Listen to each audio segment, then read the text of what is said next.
Good evening, Phil. Hi, Bruce. Friday night, my favourite night of the week. Well, it is something very special on Nightline Friday night. It is. It's sort of a party, and you're all invited, but bring your own drinks and bring your own food, and Well, we'll yes. provide the entertainment. It's a bit like the men's shed, isn't it? Yes, we'll do the floor show for you. Just be there for us, but ring us too. We'd love to talk But to you. anyone's welcome. It's not just men, you know. It's handy jobs around the house for the weekend. Yes. Now, what about? Retaining walls. Are you a bit of a handyman, a DIY sort of person? Yeah. What do you plan for the weekend? Yeah. And I want to ask this. It's a bit Monday, but the New Year is exactly 1 week old. What's been the good and the bad of the first week of the year for you? The good and the bad of the first week of 2016. Well, I suppose you'd have to say nationally the bushfires. Oh, they've been horrendous, haven't they? Absolutely. Yes, terrible. And in WA too, a whole Yes. town wiped out. Well, it's sparked again. A little timber town has gone. Oh, no, yes, apparently it was such a pretty little place. They lost their school and their hospital and their it's pub. sad. It is very sad. Oh, it breaks your heart, doesn't it? Now, would you, because you love your music, would you love to attend the Park's 4-day Elvis Festival? Not especially. Well, expected to lure 20,000 people to one big party. I've seen some of the Elvis impersonators. Oh, strike. Oh, they take it seriously, See don't that they? rotund bloke on the train? Yes, he was obscene. Oh, What's your favourite Elvis record, or whose anniversary would you love to celebrate? oh, yes, good question. Yeah, Yes, maybe yes, yes. Sinatra, a full-scale Yeah. tribute to Frank Sinatra. No, very good, because back on December the 12th, he celebrated his 100th birthday. So that's a very good example of an icon who you'd like to remember year by year. A lot of people of my generation remember Bing Crosby very fondly. Well, of recent years, ABBA have been saluted. Yes, of course And they they have have. ABBA festivals, they have ABBA tributes, ABBA bands. Do you know they've been offered billions to unite and come back? Billions. Wouldn't you do it? No, they're over it. You know, they've turned their back on Oh, it. stupid. But you know, they're financially very secure. They don't need to, do they? ABBA, I'd love to see. I didn't get the chance in 1976, and I'm sorry I missed it. I tell you, who were huge about the same time. Absolutely huge. The Bay City Rollers. Oh, enormous. Weren't they? But they didn't seem to have the staying power, did they? No, they didn't have. They didn't have the concert. They didn't have the empathy. They didn't have too many hits either, did they? No, I don't think But you know, young girls were screaming. They were crazy for them, weren't they? Yeah, they were. They were. So who are your icons? I tell you, a couple of people always seem to love to go and see, even though they pay a fortune for them. Neil Diamond is one. Oh, yes. A superstar. Oh, wonderful. When she performs, Barbara Streisand is another. Wonderful. You know, they limit their appearances very wisely, and so when they do pop up, they're more appreciated. Yes, they are. You're so right. Yeah. Okay, 3AW Wangaratta, good evening. Welcome to Nightline, and 2QN Deniliquin up in New South Wales. And Bruce is tuned to us on phone apps, digital DAB+, or watching us around the world on the internet. Welcome to you. Okay, we'll go to Jill in Melbourne. Are you there, Jill? Yes, I am, Bruce and Phil. How are you? G'day, welcome, Jill. Oh, thank you so much. You have clearly sparked off tonight in a very special way. Listen, I was wondering, you two go back a fair bit, don't you? Yeah, through the years, yes. I was wondering, I don't know if I'm misunderstanding your respective ages, and I don't wish to be nasty or anything, but I was wondering whether you ever managed to see Lenny Bruce live, or if you were familiar with him back in the heyday. No, but I have a friend, a saxophonist, who admired him enormously. I think his material was very raw, wasn't it? Yeah, I mean, I don't know too much about it from the perspective of a viewer. That's the thing. I know a bit about it from, you know, from sort of reading about it. But I had the impression that you guys might have watched him on TV at some point. No, I hadn't. No. I think his material was very rough. Well, I really do believe that it was 75% of it was banned. And obscene too. What's your interest, Well, that's Jill? the reason why. Oh, just comedy, and just I think also because I think you were speaking about it, something about that about a couple of weeks ago. And they gave me the impression you might have been watching him back in those days. No, I've never been a fan. No. You could find out more about him on the internet, you know. Oh, yeah, I know. Listen, you just mentioned Neil Diamond. Did you see the episode of The Big Bang Theory where both two of the characters were absolutely insane for Neil Diamond and were singing his songs all the way through the episode? No. Oh, well, you should look that up. It's very funny. That would be marvellous. That would be very funny. And was very funny. did Neil Diamond appear at the end? Oh, no, nothing like that. They just found that they loved Neil Diamond. It was during a scavenger hunt, and they suddenly looked at each other and started singing all the songs all the way through. Oh, yes. So it was rather brilliant. All right, well, thanks so much, guys. Have a great evening. You may be the perfect guest for Bernadette Robinson in Pennsylvania Avenue. Do you think so? I think you would, don't you? Oh, I think so. I heard an interview with her recently. Yeah. I would be delighted to accept if that's what you're offering. Well, of course, on Saturday the 23rd of January at the Playhouse, tickets through the Arts Centre Melbourne.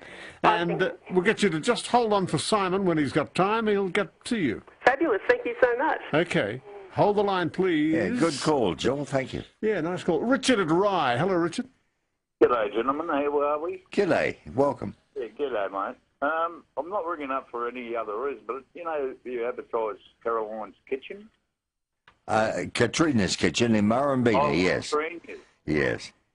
With a K? That's right, with a K, yes. All right, mate. Thank you for that. That's Yeah, all they're I'm at written about. 96 Murrumbina Road. What was that, sorry? They're at 96 Murrumbina Road Righto. in Murrumbina. No number? Yeah, I'll get your phone number. Keep talking, Bruce. All right, we'll get that when we have it and broadcast it for you. Good on you, Richard. Thank you. Steve at Greenvale, good evening. G'day, guys. Hi. Elvis. Two of my favourites are If I Can Dream, one of that gospel. Oh, beautiful. Beautiful song, yep. And one called My Latest Flame. Yes. But the one that gets me dancing, it's not Jailhouse Rock, it's Burning Love. Oh, yeah, that's great. That just gets you pumping. It's incredible. Yeah. You know, I always play his music regularly, but, especially today, I was just playing the CD. I've got his greatest hits. Just while I was shaving and just sharing, every song, it was timeless. It was incredible. It was almost like it was just played yesterday. Yes, I believe you. Some people just survive and some don't. Yeah. I was listening to one of the callers early on another program, guys, on your station. There was a woman in her 80s. I think she was talking to Tony Jones. I'm not sure, in the morning. And she was in America at the time.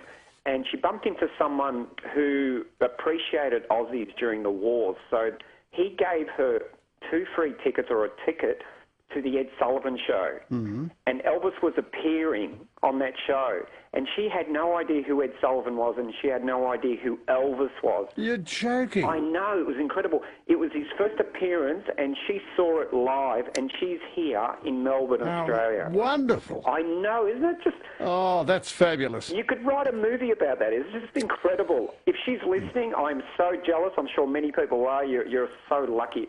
It would have been like history in the making. Oh, yes. Oh, it's just great. Thanks, guys. Oh, good on you, mate. Thank you very much, Steve. Okay, now for Richard, here's the phone number for Katrina's Kitchen. Make a note of it, Rich. 95690488. That's 95690488. 10:15, 3AW. Aaron in Hawthorne East. You know who I really like, guys? Yeah.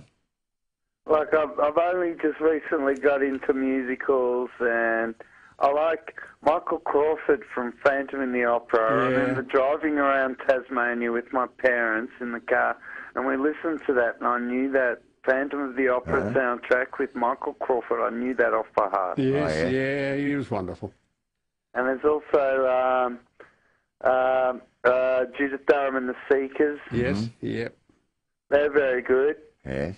Yeah, but I'm tending these days more towards the musicals. I'd love to see Delta play. I'd love to see her sing. Yes, yes. And see some good stage shows like Rocky Horror and some nice live theatre. Just with whoever's around, really. But if we've got some good classic stories from bygone eras, it's good to have them played out on stage. Yeah, well, Melbourne's a place to be. There's about 6 musicals running now. With you travelling around Tasmania with your parents, you would have been indoctrinated with Michael Crawford, because at that time he was the biggest on stage. Huge. That was massive then. Yeah. And we spent about 3 weeks in Cradle Mountain listening to Michael Crawford sing full ball going up the road. Yeah. How wonderful. That's And great. it was just such a good time for family. I was just recovering from a stay in hospital at the time, and Michael Crawford singing just really brought me out of that Phantom of the Opera style. Brought me out. Yeah. It really did bring me out. Yes, as Good. Bruce said, he was a huge star at that time, yeah. Okay, Aaron, thank you very much for calling in and your tribute to Michael Crawford. Now, a grandmother in Harvey Bay won 70 million, Phil, in the last, 24 hours. Last 20. Have you ever won a lot of money or known someone who has? Did it change their lives, good or bad? Yes. And sometimes does, doesn't it? Yes, and I've cited the example, and I worked with him. A DJ on the Gold Coast that I worked with in the 80s. He and his then wife won one of those art union homes in Queensland. Yes. On one of the marinas, worth $1 million or whatever. And it changed their lives, and within 6 months, there was a divorce. Oh, sad. So it doesn't always lead to happiness, does No, it, it does Bruce? not. No, it does not. And there are so many reasons why that happens. I think if you came into money, you really need a financial advisor. I think so. And pass it over to him or her. And not listen too much to family. Yeah. That can destroy, can't it? Like, your money can change your relationship, can't it? Vultures would come out of the woodwork, wouldn't they? Well, yes. Everybody want their share. All right, well, let's take a break. Back with Ruth and Faye at 22 minutes past 10. And Ruth joins us in South Melbourne, Phil. Hello, Ruth. Hi, boys. How are you? Yeah, good. How are you? Very well. I just want to say the lady who was interested in Lenny Bruce, Yeah. Dustin Hoffman, was in a film about his life. Yes. Very good. So that might give her a few insights. Yeah. And you were talking about what she'd like to see as a musical. I was in a bookshop tonight, and there was a book on what was called the $1 Million Quartet. That was Elvis Presley, Jerry Lee Lewis,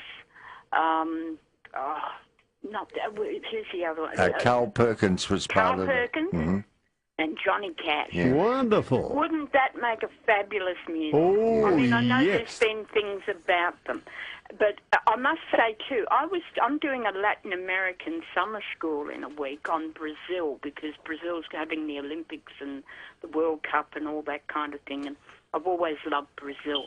But anyway, there was a Cuban Elvis Presley impersonator in Melbourne on the weekend, Yes. who did a concert down at San Remo in a hotel, and his name is Elvis. And apparently he was fantastic. So isn't that amazing that, we can... I didn't get to it, but apparently there was a big following for him and what have you. Yeah. But I just thought that was a wonderful combination of Cuban Elvis Presley. Yes. Yeah. Yes. Yeah. So, and yes, and as with Steve of Greenvale, of Elvis's classic early period, I'd have to say one of my favourites is Marie's the Name of My Latest Flame. Yeah. Yeah. And of his later period, If I Can Dream, that was written after the death of Martin Luther King. Oh, yes. And it basically expresses his sentiments that despite those things happening, we can dream of a better land and a better time and all that. True. And I hope at least when Obama leaves, I hope he can leave a sense of hope like that. Yes. Especially with gun laws. Yeah, but what I really feel is like, we're very lucky that we have the fruits of that culture, the greatness. Yes. And I thank God every day of my life that I was born in the era of the Beatles and Elvis Presley, because when I was a child, every weekend there was an Elvis movie. Yes. And even if they were as corny as all hell, there'd be one scene or one song he did, and you'd be transfixed. Yes, you're so right. And he really was a unique entertainer in the world, and came from a poor white sharecroppers family. Yeah. And rose to the greatness that he did. And to me, it's always still astonishing that he only died in his 40s. Yeah, yeah. You know, so we didn't get to see him age, but he is an immortal. But, yeah, Lenny Bruce, as you said, Phil, he's a little bit on the blues side, but Yeah. it was more that political satire. wasn't it? Dustin Hoffman portrayed him. Yes. Yes, yeah. And Valerie Green played his wife in it. It's a bit bleak. It's a bit of a bleak sort of a thing. It's not an uplifting kind of thing. No, no. But I think, as with a lot of those comedians, like your Peter Cooks and your Peter Sellers and those people, they've often got like a bit of a black side to their Oh, character. yes, yes. You know, it's a funny thing because it's like, I guess they go to the depths of human despair and then they go to the exact opposite and come out with amazing comedy.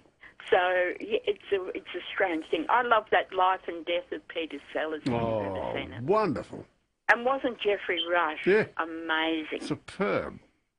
You know, there were points in that film where I had to say, am I really looking at Jeffrey Rush or is it really Peter Sellers? Yes, you That's did. right. Yes. The brilliant Yeah, thing. I think Jeffrey's a genius. Yeah, I say Melbourne is a wonderful place because we produce incredible people like that. We have a great reservoir of talent. Even when you look at something like Lovely Seeing the Seekers with Georgie Girl, and there's a wonderful book out at the moment, which is all the early days of the Seekers. I saw it at the Hill of Content bookshop during the week. And I was only a baby in those days, but I'll never forget that concert at the Myer Music Bowl. I think I was up a tree with one of my neighbours watching it. Yes. Never, ever forgotten it. And so I always say, this little place, we've produced these amazing stars. It's Yes, true. you're so right, Ruth. Thank you very much for your call. Yeah, great call, Ruth. Very interesting call. I've got to say, my favourite Elvis Presley period was the Sun recording sessions, very, very early. Who had that Sun recording? Sam, what was his Sam name? Pang? No, but you're close. Who ran Sam Lipsky? Sun Records? Somebody will ring in and remind us. Sam Neill? No, hopefully not. Sam Phillips. Ah! That's the man. Oh, I'd love to see a doco on that. Well, you can still visit those studios today if Yeah, you're I know there. you can. I'd love to see a doco on it. Yeah. Okay, Ruth, thank you very much. Owen at Glen Waverley. Hi, Owen. Good. I'm blind. I enjoy Elvis, and I also see a lot of music in Melbourne.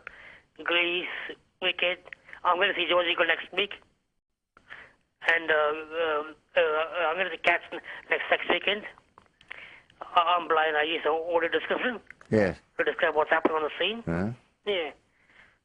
Oh, you get out and about, don't you? Yeah, yes. Yeah, I love it. Good. Yes, some wonderful theatre in Melbourne at the moment to enjoy. Right, yes. Yeah, I do. All right, thanks for sharing that, Owen. Good on you, Owen. Thank you. Goodbye. Thanks a lot. Kelly at Taylor's Lakes. Oh, hello, boys. I'm just ringing to say that the lady who rang before and she said it would be lovely to have a $1 Million Quartet show.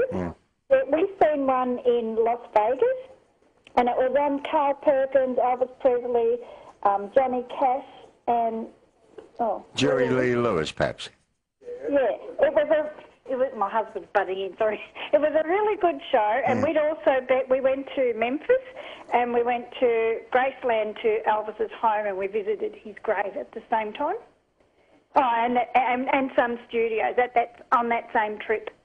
Would you go to Parks for the 4-day Elvis Festival?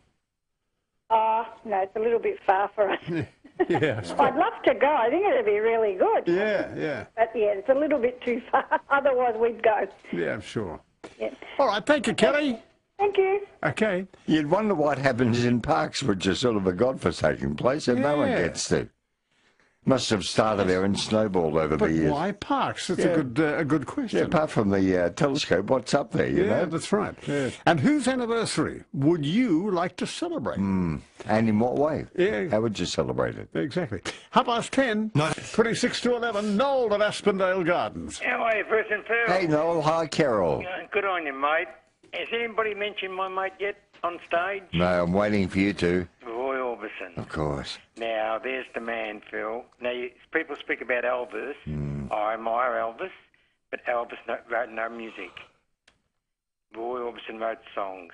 That's right. Did you ever see Roy Orbison in concert? Yes, I did. Good. Yeah, marvellous, Phil. Yeah. You like that numbers, like even Bruce likes Uptown Girl. Oh, I love him. Pretty Woman. I love him. Only Lonely. That, as Phil said, John Michael Hansen said it's too sad a story, but I think you could liven it up, Phil. Yeah. Yes. I really do. Do you know what I love? When I saw him perform, he sang one song after another and didn't pad it with talking, did he? No, he just sang the song, said, thank you, and sang the next song. Yeah, and the words are so meaningful. I agree. You sit down and listen to his tracks; they're just superb. Yeah, you can hear them over and over, can't you? Yeah, what's that, Phil? You can listen to them all day. Exactly. Yeah. And you know that Phantom of the Opera won't ever come back again after Love Never Dies. I love the sequel. Love Never Really? Dies. Why? Yeah, I'm not going to tell you, Bruce. Oh. There's an ending to that. Oh, I see. Yes. I wouldn't stop. Oh, well, Noel, you keep that to Yeah, yourself. I will keep that to myself. No, but it wouldn't stop bringing back the Phantom again. They could do that. Do you think they'll bring it back, Phil? Oh, yeah, it'll come back. Yeah, for sure.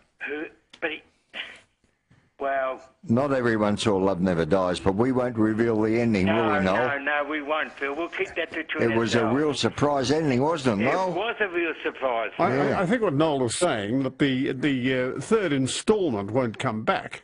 I mean, it's a bit of a glut of the musical itself. Yes, that's the point he's making. Yeah, there'd be no third installment. Although you, a minute ago, said yes, there would. No, I'm saying they'll revive the original Phantom for sure.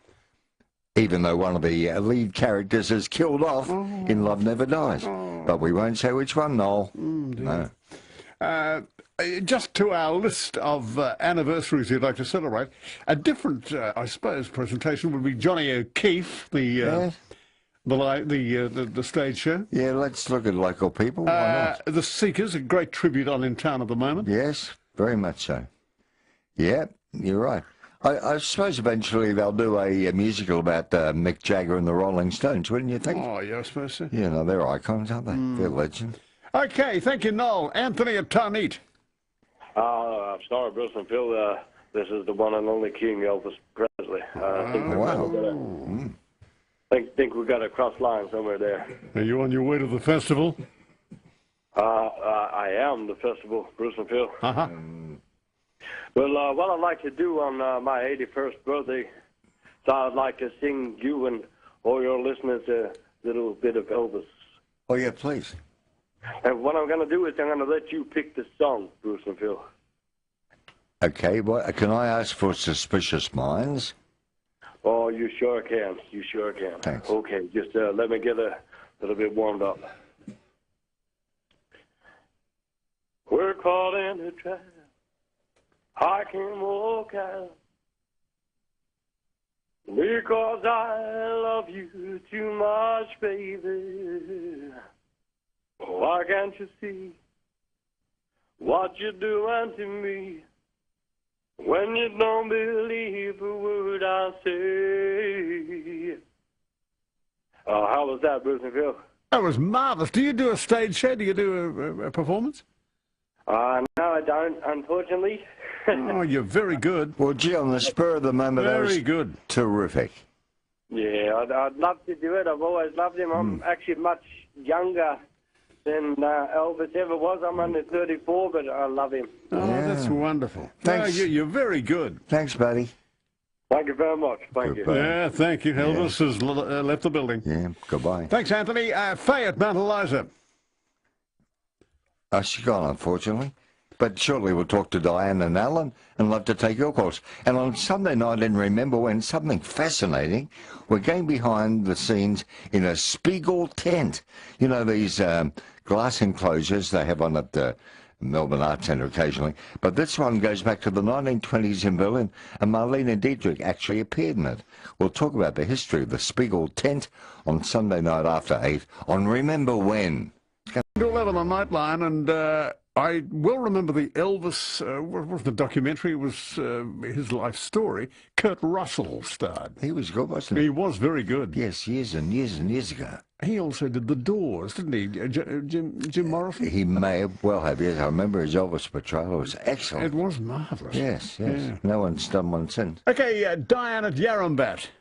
Oh, hello, Bruce and Phil. Good day. This is my first time of ringing you guys. Good. Love your show. I thought I'd just let you know a few girlfriends of mine, we all went up to Parks last year to see the Elvis Presley Festival, and it was absolutely brilliant. Fantastic.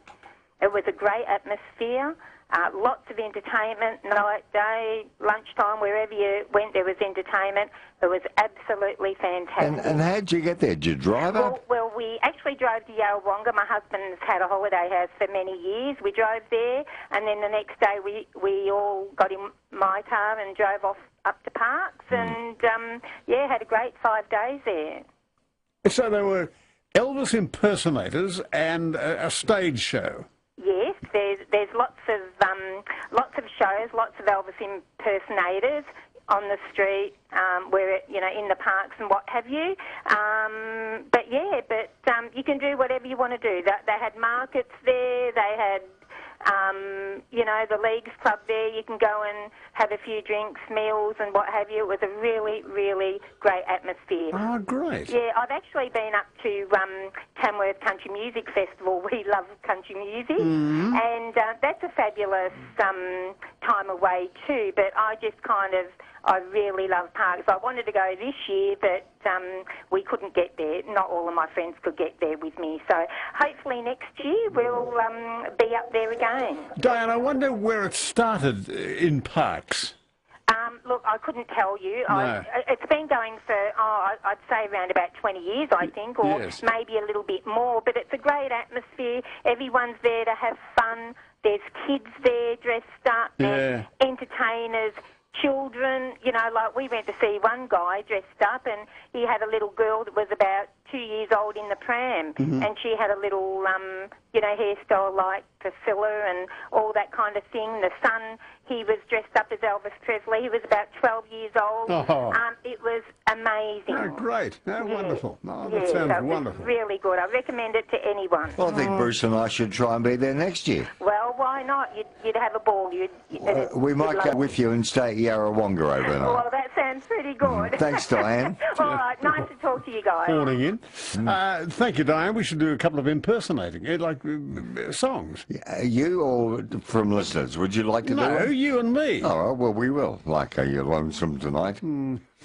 Okay, quarter to 11, 3AW. Herald Sun headlines for Harvey Norman. Shop with confidence online, mobile and in-store. To the Herald Sun news desk, Bridget O'Connell. Hello, Bridget. Good evening. We lead tomorrow's paper with news that a web of 17 new speed cameras will be set up across Victoria as police widen their enforcement network. Now, this will include 5 intersections in outer Melbourne suburbs. They'll get speed and red light cameras for the very first time. So the story in tomorrow details the cameras that will be upgraded, and those cameras include details for the first time of a motorist speed, as well as if they've gone for red light, and also details of the cameras that will be new. Tomorrow we've also got news about the working class suburb of Hoppers Crossing has emerged as the unlikely star of the auction market late last year. The outer western suburbs' 95.7% auction success rate was unbeaten, not only across Melbourne but across the nation. So that's good news for that part of the town. Good. And we've got a lovely story also ahead of the Pewter Pub swim tomorrow in Lorne of Karen Harvey. Now she's a 50-year-old Melbourne personal trainer, and she'll be competing in the race tomorrow, 3 years after losing her arm, completely amputated from the shoulder from a flesh-eating disease. And she's competed in international triathlons late last year, and very fit lady, and pretty amazing achievements there. Great story. Yes. Great stories and great photos. And we've also got the Home magazine making its return tomorrow, as well as the weekend list out. Oh, good one, Bridget. Thank you. Thank you. Okay, goodbye. Thank you, Bridget. Now. That's in the Herald Sun tomorrow. Yes. Alan and Berwick, good evening. Hi, Bruce and Phil. Look, some important information. I was watching a documentary on basically Cuba and normalisation with America. They're going through this process of, trying to get the embargoes lifted, so on and so forth. In the process of watching the show, they did mention that in Havana now, people can be treated for lung cancer with a vaccine. and it's been successful since 2012. Nice. I've read the information basically on the computer, and they're trialling it actually in Canada. The Canadian doctor that actually went over there to Cuba basically said that the people over there, the scientists that developed it this over 25 years, were second to none. But what does worry me is that the Drug Administration is having a real problem with this, because it's evidently a very, very cheap drug. It's not one that they're going to earn millions of dollars out of, like, you know, chemotherapy or various different types that they earn fortunes out of. You know, it's very, very low cost. And in Cuba, they're basically treated for free, the people over there, and they have people come from America to actually get over there and get the treatment. I should imagine they would be paying. I think it was mentioned basically that was assisting their hospital in the research and stuff like that they're doing by opening it up to international people. So it's important information, and I'm somewhat disturbed about this. So you know, it seems to me like something like this is, you know, world information that the world should know about. Because, you know, cancer is such a serious scourge on the community. I know that my family has struggled with it for the last 8 months. And, you know, there's nothing worse and nothing more depressing than going through this situation. And I honestly believe that people should be given every opportunity. Drug companies shouldn't be standing in the road, and money people shouldn't be standing in the road thinking what sort of a buck they can earn out of it. You know, I mean, it was developed because in Cuba they have the Havana cigars, and the Havana cigars are very toxic brew, although they're a good cigar. But we could all remember Che Guevara and Fidel Castro with these big things hanging out their mouth. Well, actually, it does a lot of damage in Cuba to Cuban people. So anyway, it's there, and I think people should know about it, and we should get it in Australia as quick as we can. Good point. Okay, thank you, Alan, for your call. Sue at Gembrookville. Hello, Sue. Yeah. Hi, guys. Everyone's talking Elvis now. I've just watched, and I've seen it several times. I've shared it on my Facebook. There's a version of Are You Lonesome Tonight? It's not a video as in much as it's pictures, but it's Elvis, and he used to change the lyrics on occasions. It's hysterical. And he cracks up laughing. It's marvellous. Do you know the female backing vocalist? No, I don't. Sissy Houston, Whitney's mother. Really? Goodness me. Yeah. So, but he just loses the plot entirely. It's wonderful. I could listen to it over and over and over. Yeah, lovely send-up. Yeah, brilliant. All right, Sue, thanks for sharing that. Do we have that here, Simon? I could probably dig it out. I'll be able to find it, no doubt. Do you want to play it after the news? Yeah, that'd be nice. Just part of it. Yes. But he sends it up. Have you heard of it? Oh, yeah, sends it up. Godless, yes. Yeah. Originally a hit for Al Jolson back in the 40s. Oh, yes. Same song. Right. Who's there? Kevin. Hello, Kevin in Sunshine. Good evening, gentlemen. G'day. Bruce, you were asking about favourite Elvis songs. Yeah. Can I sing you a few bars of mine? Yes. Kentucky rain keeps pouring down. Another day, another rain, so back road, walking through with the rain in my shoe, searching for you in the cold Kentucky rain. That's wonderful. Thank you. No worries. Elvis would be proud of you, Kevin. Yeah. Thanks, Kevin. Dave at South Caulfield. Hi, Dave. Good afternoon, Bruce and Philip. Yeah. Now, I'm ringing for a public phone box. Someone's left a message on the top of the phone box, the way to God. There's a little pamphlet. It'd be a long-distance call, wouldn't it, Dave? That's right. I don't know who said it. I think it's a Jehovah's Witnesses or something. Oh, well. Anyway, hang on, Dave. What is amazing is that you're in a... Train's just gone parked. I didn't know there were any phone boxes anymore. You're in a public phone box. I think it's the only one in existence in Melbourne. How much does it cost to make a call from a payphone now? 50 sense. Oh, okay. Dave, we're running out of time. What would you like to say? Oh, I'll wait till after the news if you like. Okay, well, Yeah, you're good. welcome to. Yes, All right, Dave. Dave, thanks for calling. It's 8 to 11. Go to John Doremus, but you've got a very big weekend, Phil. Yes, thanks to Kevin Trask. Tomorrow night I'm off to the State Theatre of the Arts Centre to see The Illusionists. I think they finish on Sunday, but they've had rave reviews. There's about 7 of these magicians. It'll be wonderful. And apparently all the magic is going back to the early 1900s. Yes. To the Houdini era. I think that'll be fabulous. Like sawing a lady in half and levitation and all sorts of card tricks. So I'll report back to you Sunday night on that. Yeah. Because we had such a wonderful time at David Copperfield years ago. Well, a different era, different times. Yeah, and I enjoyed Lance Burton in Vegas and other magicians. I'm very into illusions. I suppose even radio is an illusion, isn't it? Just us talking at the moment. Oh, Hello again. This is John Doremus with gee. the Passing Parade, the story of a parson who became a medical pioneer. In May 1721, a smallpox epidemic broke out in Boston.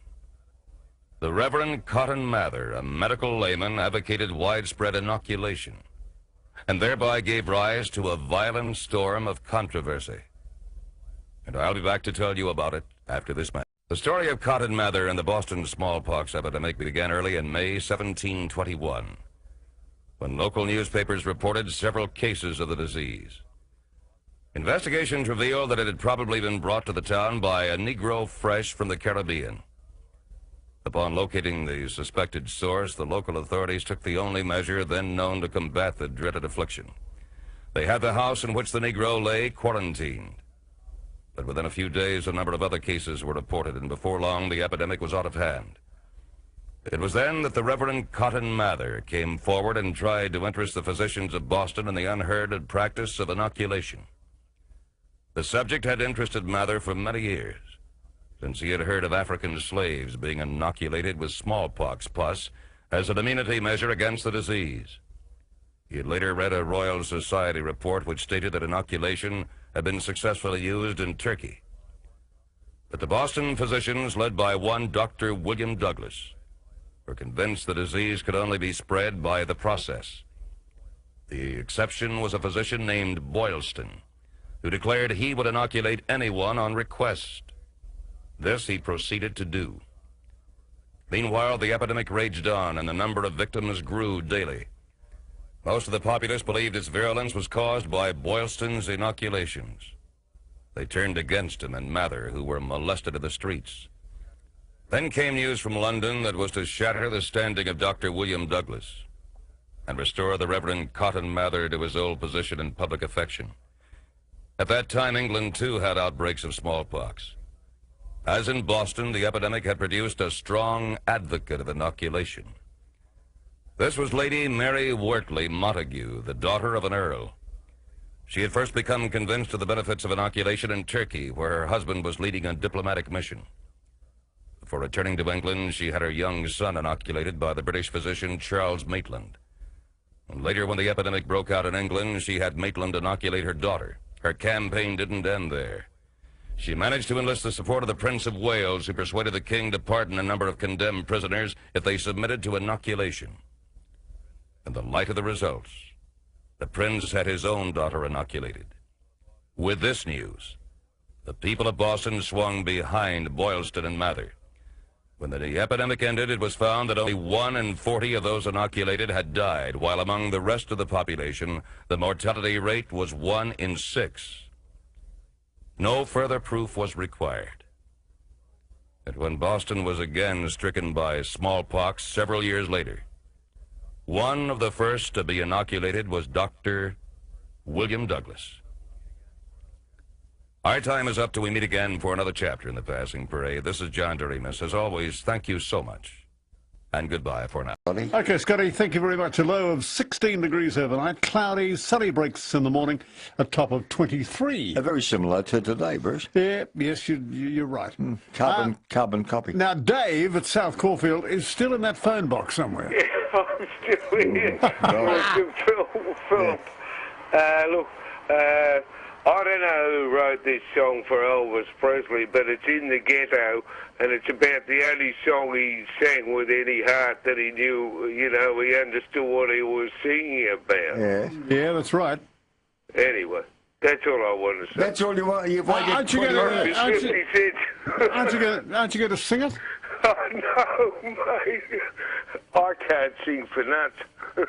You've waited 20 minutes to tell us that? Yeah, it doesn't matter. I've got nothing else to do. Oh. It's my day off. What a wonderful life, Dave. Good on you. Righto. Okay, Dave, thank you very much. Good night. Yeah, character, isn't he? Oh, yeah, great bloke. Real nice Aussie. Real Aussie. Now, this is Elvis sending himself up, and I tend to think that underneath all of that, that big star, he could laugh at himself. Is it where he forgets the words during the narration? I don't think he forgets them. I think he sends the whole song up, and the crowd love it. Love to hear it again.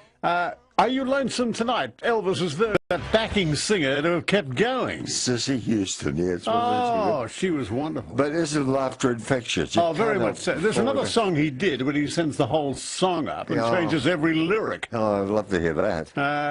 But that was just great. Yeah. And how she kept going. I know. Good on her. What a trooper, yeah. Cameron at Berwick. G'day, Cameron. Hi, Cameron. Oh, hello, Morse and Philip, and just a bit curious that they're talking about putting the late night services for Friday and Saturday night on the public transport all night. But why can't they have it Monday to Friday, even if it was just like 1 an hour? Well, I imagine there isn't enough patronage. Oh, I think you'd find that we look a bit pathetic, really, when we've got 4 million people and every major city overseas has, even in Australia, the Gold Coast has 24-hour buses running. We do look very backward, and it's embarrassing. I think it's a cost factor. A lot of complaints about the horns on railway crossings into the early morning. Of course. And people bolt upright in beds. Yes. Yeah. See, all they need to do, Boss and Philip, is just have like 2, 3 and 4 o'clock in the morning each way, so there'll be 6 extra trains on each line. So I only have to add 6 extra trains just to cover the night time, between 2 and 4. Yeah, so anyone who's late working and or who's had a party and needs to get home. Yeah, but how many different lines are there? 15 or more? Yes, but Philip, the point is, if Toronto can have 20, a city a comparable size to Melbourne and Sydney, and we look very very archaic and out of date. Yeah, well, let's see how the weekends catch on first. Yeah, all right, we'll see how. Well, eventually it's going to happen, I think. When our generation eventually control everything. And the other thing is, does anyone know? I thought Malcolm Turnbull wanted to take Channel 31 off the air, boys, and it's still going. I thought that was meant to end on the 31st of December 2015. Was it Malcolm Turnbull? I think it was Malcolm. Yes, it was Malcolm Turnbull. Was it to take it off the air or change its policy, change its mix? No, it was to take it over. It was to end. That's what it was. What the plan was. Now, apparently, there's been some sort of. But I've been trying to search on the Google as to why there is any policy change, or maybe they've been given another extension. Maybe a reprieve. Yes. Just a minor extension. I don't think it would be forever in a day. No, it'd be a shame when it goes off the air. It serves a purpose. Yes, that's true. But I think eventually they want to put something else on. But that would have been the reason for taking 31 off air. But I'm just sort of curious if anyone maybe knows what the reason would be. Anyway, hooroo, boys. All right. Thank you, Cameron. Good. Brenda at Bulleen. Good evening. Hello. How are you, boys? G'day, Brenda. Listen, I was just thinking that huge long chase. No, not chase. The fugitive person that was David Jansen, the fugitive. No, in the news today. Yeah, that's what I'm talking about, Bruce. Now, what is the difference? The police are not allowed to pursue some lunatic like that. What if he had hit 3 cars and killed 6 people? Exactly. While the police were unable by policy to stop him. Yeah. I mean, when are the police, whoever runs the police force, going to look at the stupidity of not allowing police to pursue people, because if Bruce is driving his car at 150 miles an hour and thinks, oh, the police can't chase me, I'll do what I like. That's right. You kill 6 people, but yes, okay, the police might be pursuing you, but they might only kill 1 person. At least they know how to drive. You know, I mean, it's insane. Now, my favourite Elvis song is American Trilogy. Oh, wonderful. And the other thing I wish to say is just listening to Elvis singing ballads, and I know he sang rock and roll marvellously because I'm 73 and I was there when it happened. I'm wondering, all these young singers now, a lot of them, all they seem to do is scream, and they don't even scream in tune. They're shocking. Yes. Yeah. You know, and the judges say, oh, but you're going to be a star and you're going to be marvellous. It would be all right if they could sing on pitch. I think it's an age thing, Brenda. Oh, maybe it is, but I mean, it sort of insults your ears. You hear this kind of screech and you think, why can't people sing in tune anymore? Yes. Well, you look, there's a lovely singer, Mark Vincent. Now, he's wonderful. magnificent to listen to. And then, I mean, I know Anthony Warlow's getting on a bit, but I mean, he sings in tune as well, as do many others. David It seemed to start back in the John Farnham era, where John started screaming all of a sudden in songs like Help. I don't know why. Started with Rolling Stones. Right? Oh, but some of John's ballads are beautiful, Phil. Have you ever listened to Burns for You? That's gorgeous. Yeah, beautiful. But I tell you... And Please Don't Ask Me. That's gorgeous. Yeah, and Comic Conversations. Yeah, has Simon got Please Don't Ask Me? Oh, don't know. Well, we'll try and find it, see if we can. All right, Brenda, thank you for your call. Okay, love, 18 past them. Yeah, but why does he sing in American? Why? Please don't ask me. They all sing in American. It is a standard.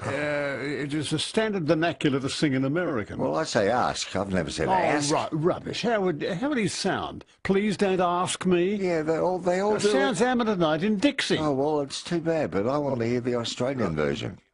There's 2 Australians that don't. There's only 2 Australians, I reckon. John Williamson would be one. John Williamson and Missy Higgins. Yeah. The only 2 I ever hear sing with an Australian accent. And you know why they do it? They're looking for an American market for their music. No, not at all. It's just natural to sing with an American sound. The sounds flow easier, which is why Americans are all such great talkers. You get a little 5-year-old kid, put a microphone in front of him. He's got an opinion on anything. And they're as talented as we are. 5-year-old. Well, but more so. More fluent than we are.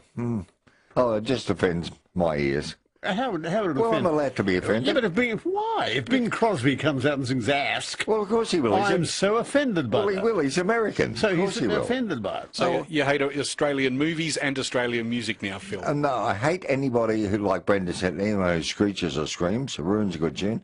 And I hate people who use a phony American accent on their recording. That's 95% of every artist. Might be, but I'm allowed to be offended. That's my personal choice. Yeah, but so why? you'll never listen to music again? Oh, yes, I'll listen to it, but I'll be offended by it. But only to Americans, because they're allowed to sound American. That's right, yes. That's music to my ears. Oh, ridiculous. Michael at Mitcham, good evening. Hello, am I on the air? Yes, you're on Nightline with Bruce and Phil. Yes, hello, you two. Good evening. G'day. I just wanted to say that there were rumours circulating that, Elvis might have been a supernatural being from another planet. Oh, yeah? I don't think so. With extraordinary powers, I would have thought. Yeah. So what are you trying to say? He's still alive? No. I was just saying that he might have been a supernatural being from another planet. But what do you think, Michael? Well, he was a pretty extraordinary person, and he had a profound effect on, a lot of people, especially, his inner circle of friends, and they, I've read books that say that, Elvis might have had extraordinary powers that he held over people. No, I think that's baloney, Michael. But be that as it may, I just wanted to ring up and say hello, and it's my birthday, it's Elvis's birthday today, January 8, and it's my birthday tomorrow, January 9, and I'll be 43. Great. Congratulations. You've almost outlived Elvis. Yeah, well, I just wanted to say also, do you like the city of Ballarat by any chance? Yeah, I've been there many times. I think it's wonderful. Yeah, well, sometimes I go up on the weekends, and it's a very nice country town, and there's a nice swimming pool there at Black Hill. Yes. And it's a very nice, country swimming pool, and I swim there quite often. Right. And I just wanted to say that last weekend we went up to Barwon Heads, past Geelong. Yes. And I just wanted to say it's a very nice spot, and there's a nice beach there. Yeah. Oh, yeah. There are some treasures around Victoria if you look for them. I love Bendigo too. Oh, okay. Okay. Well, it's been very nice talking to you, and hopefully I can, ring back some other night and talk to you about something different. I hope you do. Thank you very much, Michael. Good night. Sahara. Hi, Bruce and Phil. Yes. Well, Elvis Presley, I've actually recorded one of his songs, Fame and Fortune. Yeah. And I really like this song because he was talking about pleasure and fame and fortune. They're only really passing things, you see. And what's in the heart is what counts. And he had the great inspiration for the good Lord, and he loved gospel. Yes, he did. Elvis loved the gospel songs, and he sang a lot of gospel.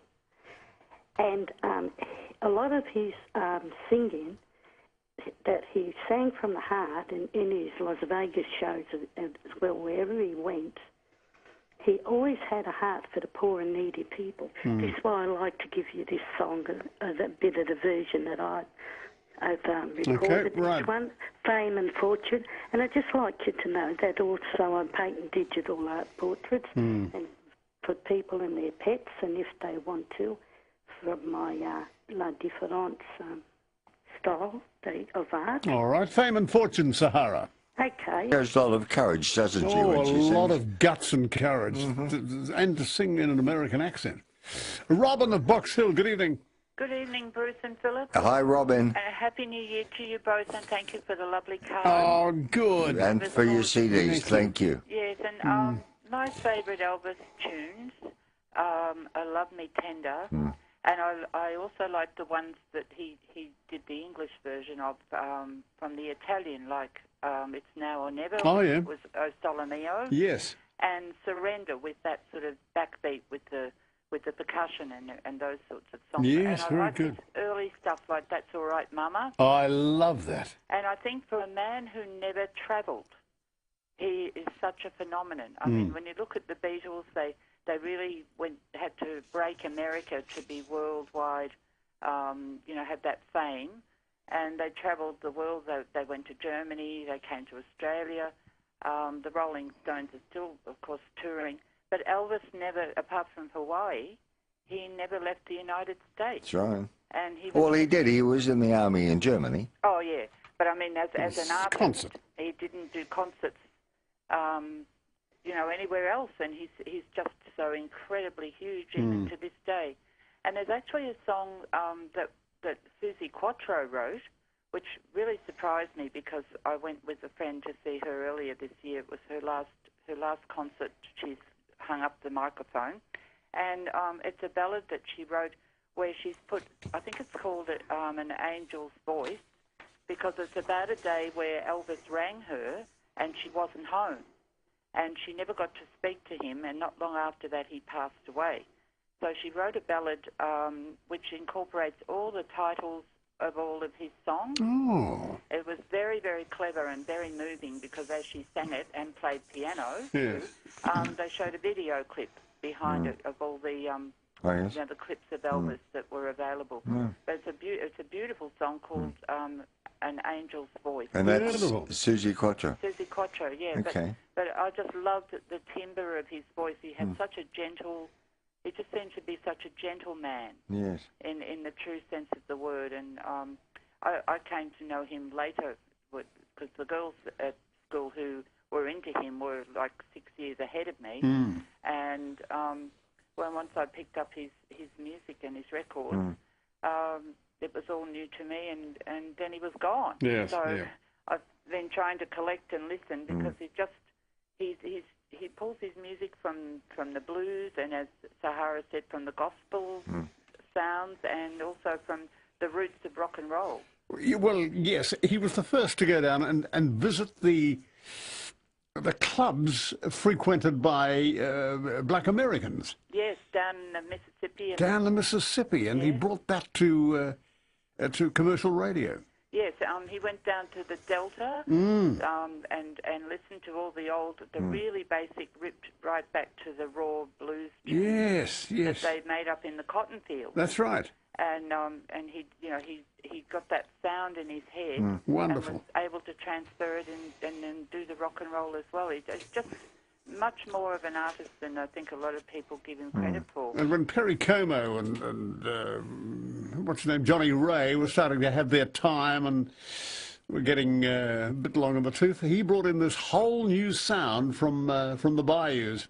He did, and for a white man to be able to do that, to transfer that blues sort of sound and soul feeling was unheard of. Yeah, I know he influenced you, Robin. Oh, yes, very much so. Yeah. What, has Robin brought a Nashville album out? Robin has several albums out. Okay, Robin, good on you. Good to laugh. 27 Sunshine, good evening. Hi, Bruce and Phil. Yes, Karen, welcome. Elvis was very religious in his last days, and one of the songs he recorded was I Believe. Do you remember that song? Of course.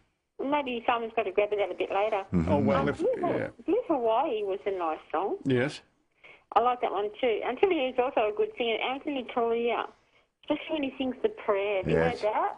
Oh, yes. I mean, he sings in Italian and also in English, and he hits those high notes. Does he ever? That's his specialty, that song, yes.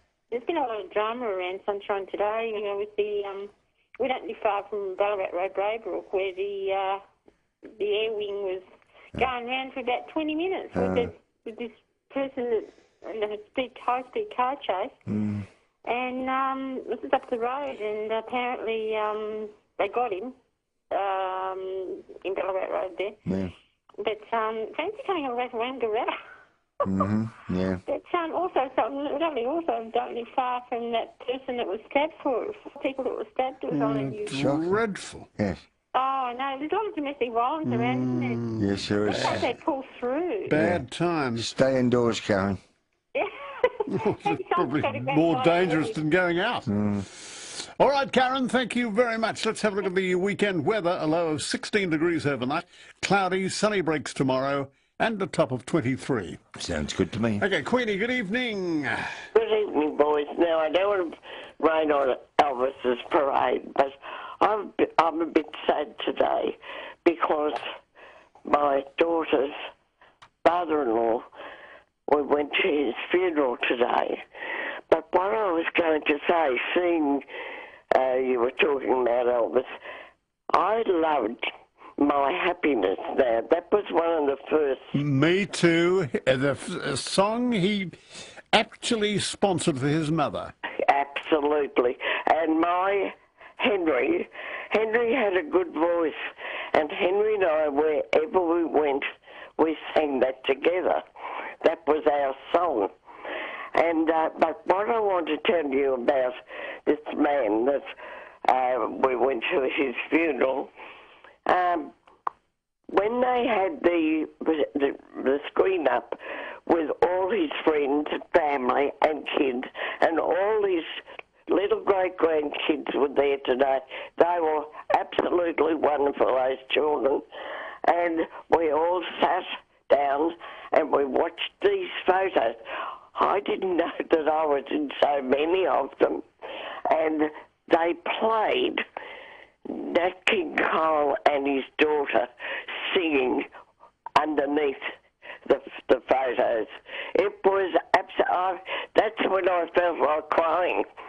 And it was just so beautiful with all his friends and him playing with the kids and the picnics we all went on when they were little. This is when his grandchildren were little.